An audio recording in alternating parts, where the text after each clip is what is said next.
خب امروز چی داری؟ امروز دوباره قرار بپردازیم به یکی دیگه از اون جشن‌های گانا بود. دومین امشاسمون تیر تو گان. بله تیرگان. حالا میریم الان با پویا میبینیم که چی میخواد برامون. پس با ما همراه باشیم. بدید.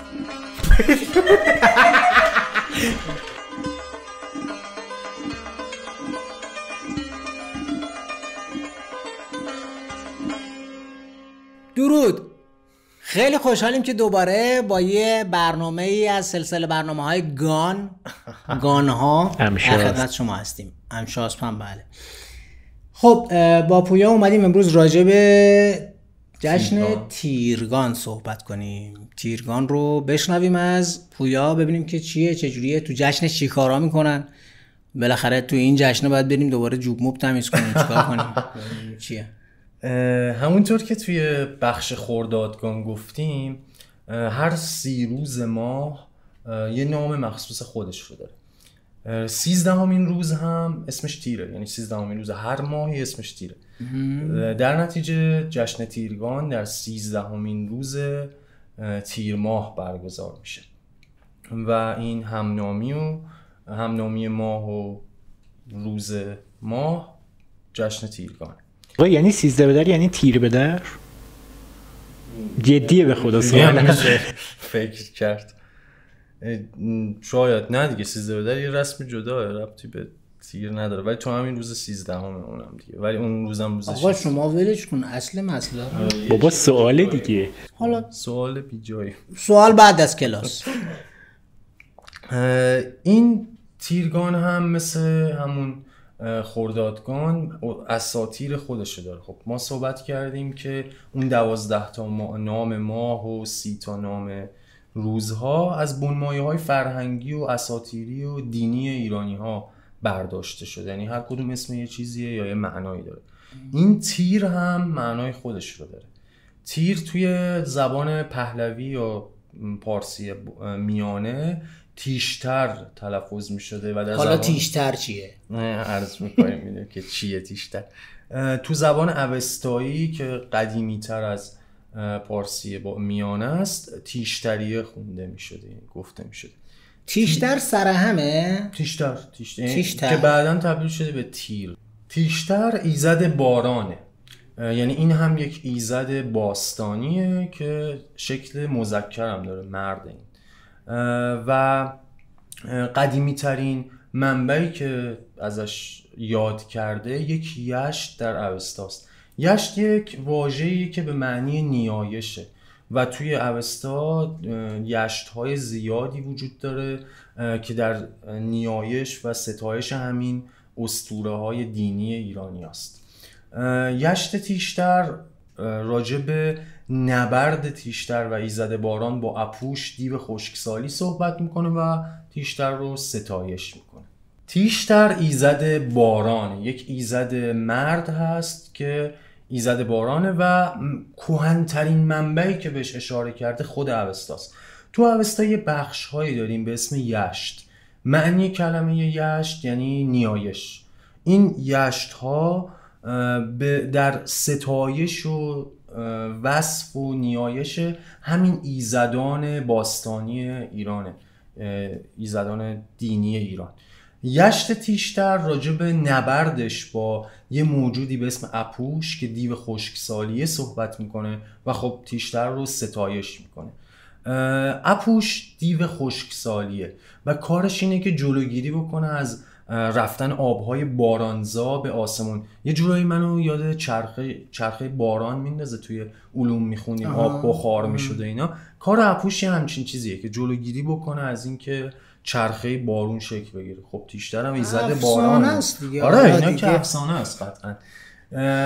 ایزد باران هم خب در نتیجه با اپوش که کارش جلوگیری از بارون اومدنه خب دشمن. این اپوش رو توی اون آبپریا هم میدیدیم ولی خب متاسفانه تیشتر رو نذاشته بودن، تو فیلم نبود. تیشتر 3 بار با اپوش رو در رو میشه، 2 بار رو شکست میخوره. بار سوم به کمک اهورامزدا و همون بانوی خرداد که نگهبان همه آبهای گیتی بود دیگه، پیروز میشه بر اپوش و چرخه باران شکل میگیره. و خب این جشن تیرگان هم در واقع جشنیه برای ستایش و نیایش اون خدای باران، ایزد یعنی باران. اینجا تیشتر و خردادگان دقیقاً بانوی خرداد با هم دیگه همکاری دارن، دست به یکی کردن که بارون بیاد. دقیقاً چون اون امشاسپندان بسیار مقامشون بالاتر از این ایزدان، اونا همکاران عالی رتبه اهورامزدان. کیا؟ از این همون امشاسپندان. مورد علاقه شما. آره همون که دوست دارید شما. از این ایزد باران مقربترن به خداوند. برای همین اهورامزدا به بانوی خرداد دستور میده که کمک بکنه به ایزد باران. 2 بار شکست میخوره از اپوش دیگه. برای من جالب اینجاست که نماد آسمانی اپوش، عذرخواهی میکنم، تیشتر شباهنگ ستاره‌ای که در آسمون همه جای کره زمین ستاره پرنور. آره پرنورترین ستاره آسمونه، همه جای کره زمین هم دیده میشه و خیلی هم بزرگه، 2 برابر خورشیده. 2 برابر خورشیده، نزدیک هم است، برای همین خیلی پرنور دیده میشه. این آبی رنگه، این نماد ایزد بارانه. این برای خود من جالب بود.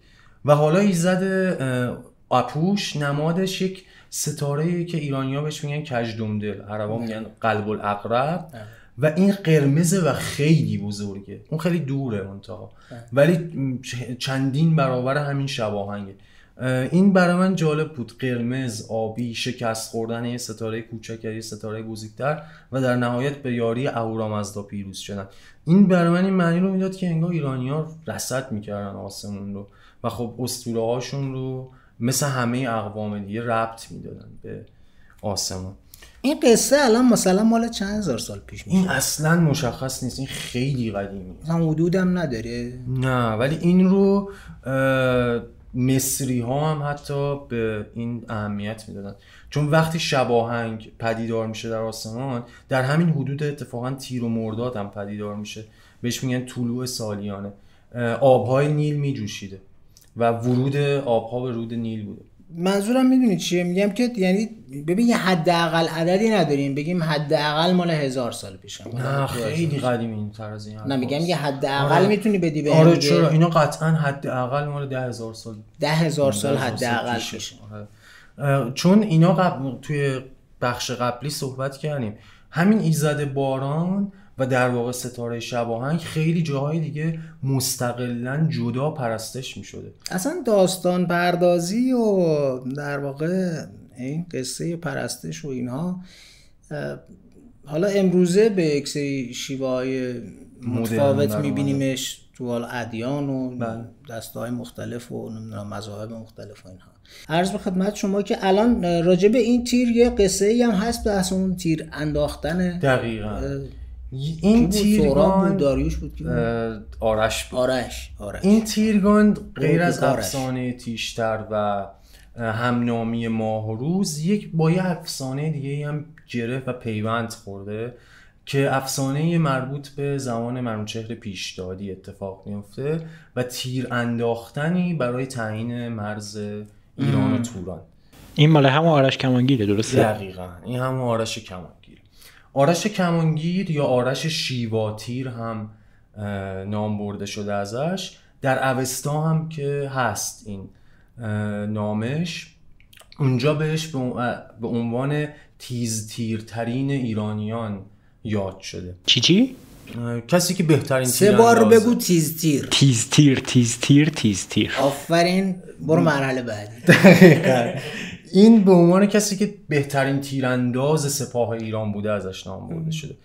مال یک زمانیه که البته اینها هم تاریخ نیست دقیقاً.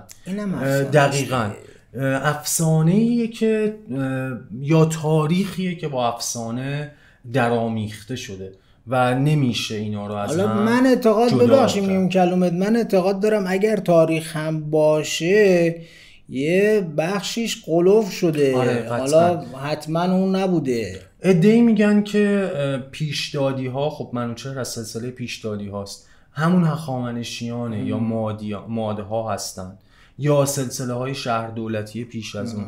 اینا مشخص نیست که منابع مشخصی نداره. این افسانه آرش به اون زمان برمیگرده که سپاه ایران در یه نقطه‌ای در مازندران تحت محاصره سپاه توران قرار میگیره. فرمانده سپاه توران هم افراسیاب معروفه که در شاهنامه هم قصه هاش هست. معنی اسمش هم یعنی هراس افکن، افراسیاب. و خب ما بخشایی از سرزمین رو از دست دادیم در محاصره ایم. اینجا خب ما به مخاطره افتادیم دیگه. توران پیشنهاد میده که بیاین تیری بندازیم، یعنی ایرانی‌ها تیری پرتاب کنن، یعنی کار میرسه به مذاکره. دقیقاً چون پیروز نمیشدن، ما در محاصره مقاومت میکردیم، اونها هم میخواستن زودتر این تموم. و خب فکرشو نمیکردن که این همچین اتفاقی که تا بوده همش دنبال مذاکره و اینا بودن. در واقع این پیشنهاد داده میشه که ایرانی‌ها از اون نقطه‌ای که محاصره شده بودن در مازندران تیری پرتاب کنن، نقطه فرود تیر مرز ایران و توران باشه. خب افراسیاب پیش بینی نمی‌کرد که این اتفاقی که در آینده خواهیم گفت اتفاق میفته. آرش انتخاب میشه، بر روی کوهی در مازندران میره و تیر رو پرتاب میکنه. قبل از اون میگه که خودش رو به سپاهیان نشون میده، میگه ببینید من سالم و سلامتم، بعد از اینکه تیر رو پرتاب کنم خواهم مرد. همه نیروش رو در تیر میذاره و وقتی پرتاب میکنه تیر رو جان میده، میمیره. این تیر 3 روز به رفتن خودش ادامه میده. داشته فرود میومده که خداوند به ایزد باد دستور میده تیر رو با خودت ببر. تیر جایی در کرانه جیهون در بلخ، رود جیهون، به تنه درخت گردوی بزرگی مینشینه و فرود میاد و خب افراسیاب هم به قولش عمل میکنه. رو اون تیر یک نشانی گذاشته بودن، اونو بر میدارن براش میارن و تا همونجا عقب نشینی میکنه. در واقع ما اینجا پیروز میشیم، زمینهای از دست رفتمون رو باز پس میگیریم.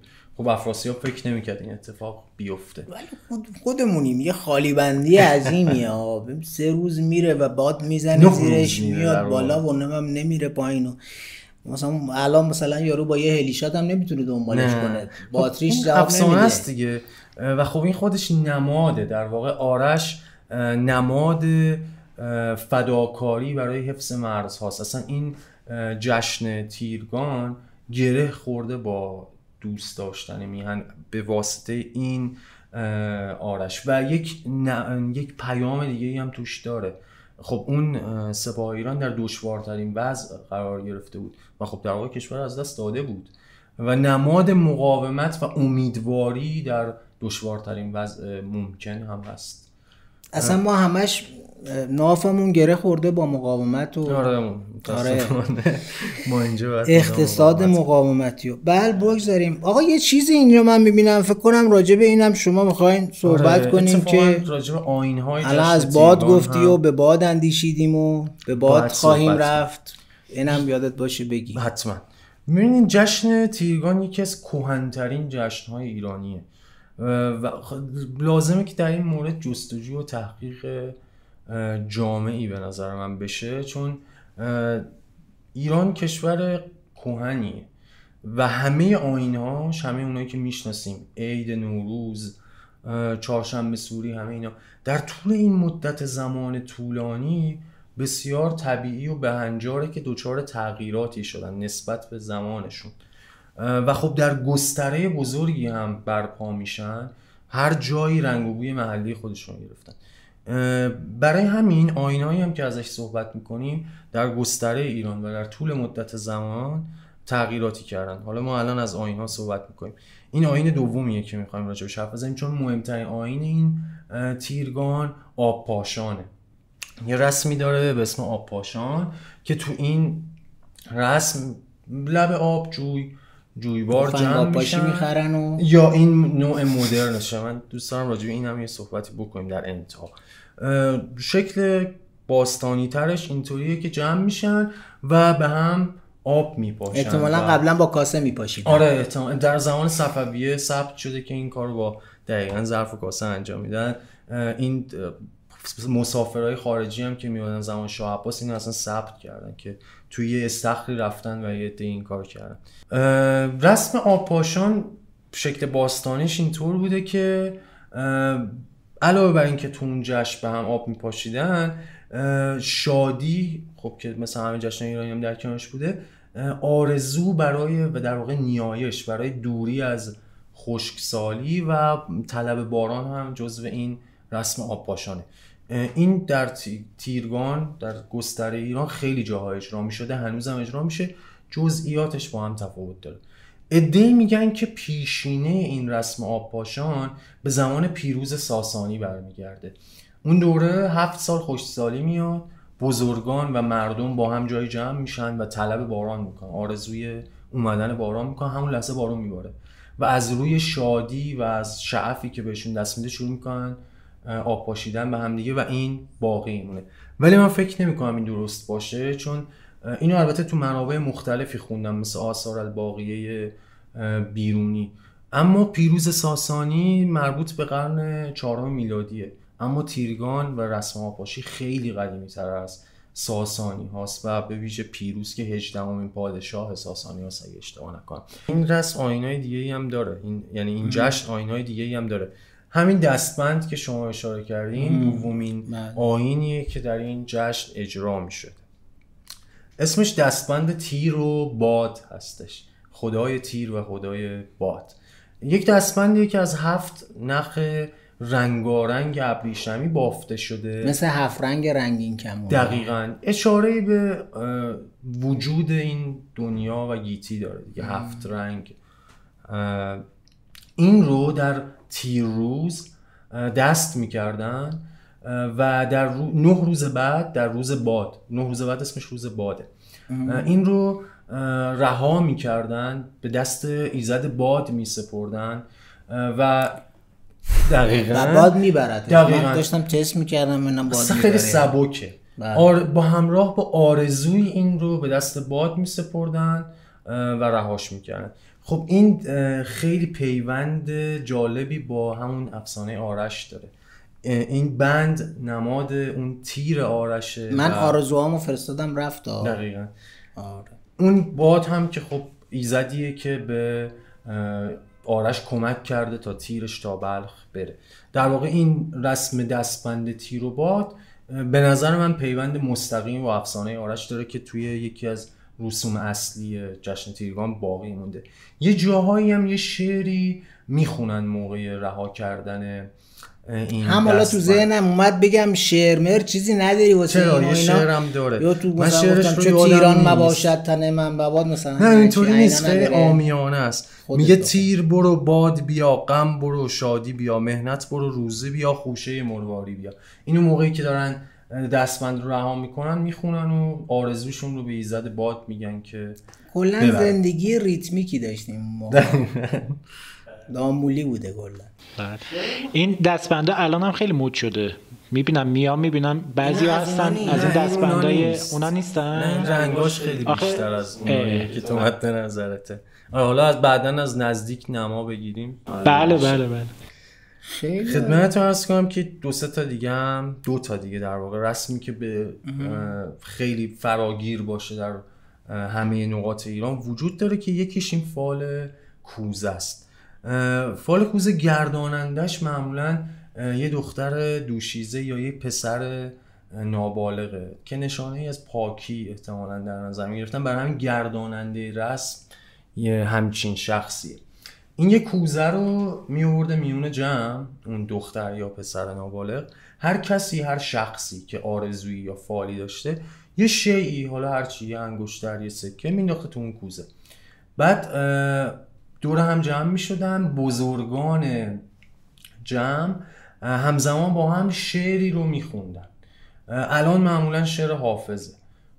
قبل من تحقیق کردم متوجه نشدم قبل از حافظ چه شعری میخوندن. همین الان هم در نواحی مختلف ایران از شاعرای دیگه‌ای هم شعر میخونن، ولی شعر حافظ خیلی کلیت داره، خیلی عمومیت داره. و اون دختر بعد از اینکه بزرگان یک شعری خوندن از حافظ یا شاعر دیگر، یکی از اون اشیاء رو از داخل کوزه در میاره. صاحب اون شیء رو میگیره و شعر خونده شده رو به نیت خودش میگیره، یعنی به نیت فال خودش میگیره. این خیلی جاهای ایران هم انجام میشه، زرتشتی ها هم انجامش میدن، بقیه اقوام ایران هم انجامش میدن. فال جالبی، چه قشنگ، خیلی قشنگ بود. آره فال جالبی. بعد صاحب کوزه ور نمیداشت کل اون اشیا رو مال خودش بکنه؟ تو بودی ور میداشتی احتمالاً. الان برمی‌داره. اتفاق نمیافتاد چون اینجا توی روستاها و اینا انجام میشه. صاحب کوزه همون 2 تا خونه بغله، خیلی این موضوعیت بودن نمیشده. آره تو شهر انجام بدیم شاید بشه این کار. موضوع دیگه هم تو این جشن وجود داره، خوراکی هاشه. خیلیش برمیگرده به اون محاصره‌ای که توی افسانه آرش گفتیم. اونجا مثل اینکه چون فرصت آرد کردن گندم وجود نداشته، گندم برشته و میوه های پخته شده مصرف شده. همین برشتو که امروزه خودمون و این وارد رسم خوراکی های تیرگان شده. حالا در گستره جغرافیای ایران تفاوت‌های زیادی داره، اما گندم برشته و میوه پخته شده اغلب جاها وجود داره. نقل و شیرینی هم وجود داره. حالا خیلی جاها این خوراکی‌ها 13 گانه است، یعنی 13 عدده. خیلی جاها اینطور نیست. خیلی جاها خوراکی‌های محلی خودشون رو استفاده میکنن، اما میوه پخته و گندم برشته خیلی عمومیت داره. یکم قبل گفتیم که خب ایران چون خیلی کهنه و گستره فرهنگی جغرافیایی و فرهنگی بزرگی داره، هر کدوم از این رسوم در جای جایش شیوه خودشون رو پیدا کردن. من فکر میکنم این یکی از ویژگی‌های دلربای ایرانه که این رسم ها در هر گوشه ایران که برید، با اینکه همچنان اون شکل ملی خودش رو داره، اما رنگ محلی خودش رو هم داره. خب هر جایی به زیست خودش ادامه داده، آیین‌هاش بیش و کم شده، رنگ‌های خودش رو گرفته. در همه این رسوم دستبند، فال و غذاها، حتی جشن آبپاشان این وجود داره، رسم‌های ویژه خودش رو داره. بزرگترینش در شماله، در مازندرانه. اصلا این رسم شکل خودش رو اونجا گرفته، بهش میگن تیر ماه 13 شو. چی؟ و تیر ماه 13 شو، شب 13 تیر ماه در واقع. اونجا اصلا در آبان برگزار میشه، در 13 آبان برگزار میشه. چند تا رسم مخصوص داره، توش ایزد نباتی رو هم بزرگ میدارن، ایزدیه که از گیاهان محافظت میکنه. و حالا نظرات مختلف وجود داره که چرا به آبان رفته، چرا نرفته، اصلا پیوند داره با تیرگان یا نداره، که البته داره، اکثریت معتقدن که داره و اونجا رنگ و بوی محلی خودش رو گرفته و اصلا اون یک صحبت جداگانه‌ای میخواد صحبت کردن راجع بهش. این ثبت ملی هم شده و همون جشن آبپاشان یکی از روستاهای ایران هم ثبت شده. من نکته دیگه که دوست دارم اینجا راجعش صحبت کنم همین بروز شدنه.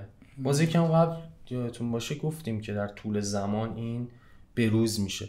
من فکر میکنم بعضی اینطور فکر میکنن که حتما یه رسمی رو همون جوری که همیشه بوده باید حفظ کرد. من فکر میکنم که این خوبه، اما به شرطی که به اصل اون رسم آسیب نرسه و باعث فراموشیش نشه. یادتون باشه ما توی اون ویدیویی که میخواستیم برای قاشق زنی انجام بدیم اینو تجربه کردیم در عمل که خب دیگه خونه ها مثل خونه های قبل نیست. شما اگه قاشق بزنی نمیشنوه اصلا صاحبخونه، باز بری زنگ یارو رو بزنی اگه خواستین قاشق زنی کنین، یا برین در مغازه نمیشه این راحتی، نمیشه رسمو به خوبی انجام داد، یا رفت در محل هایی که گذر عمومیه، میشه یک تغییر کوچیک این رسم زنده نگه داشت. خب تیرگان هم مثل همه رسما ولی اتفاق درش بیفته.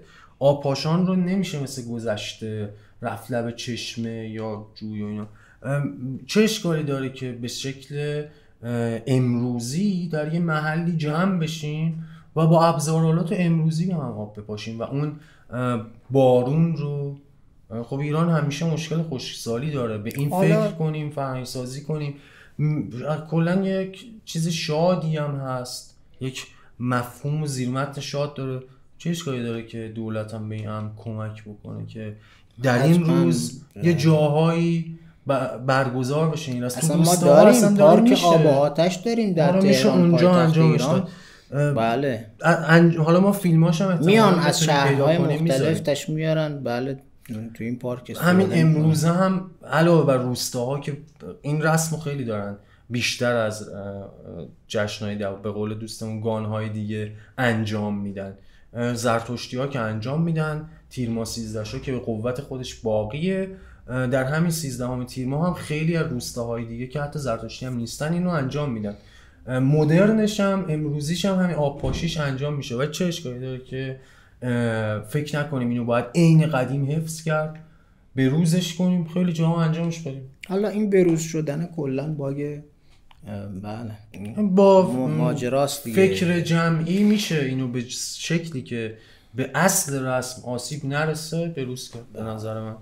با همین اصلا تفنگ رو آبپاش چه اشکالی داره؟ دقیقاً همینطوره. باید به اصطلاح این جشن ها رو امروز هم تا جایی که میتونیم برگزار کنیم و حالا به روز رسانی بکنیم و آپ تو دیت بکنیم و آپ تو دی بکنیم، این کارا بگیریم تا میتونیم جشن بگیریم، حال کنین. حالا به هر طریقی هست. دنیا دنیاییه که به هیچ کاری نمیاد. عاشقی کنید و لذت ببرید، خوش باشو. بله من برم آب بیارم بپاشم روتون. حالا نه بعدش گفتین به روز کنیم، حمایت کنیم، پس چیه؟ چرا همش شعار؟ چرا همش وعده وعید؟ من میخوام برم آب بیارم.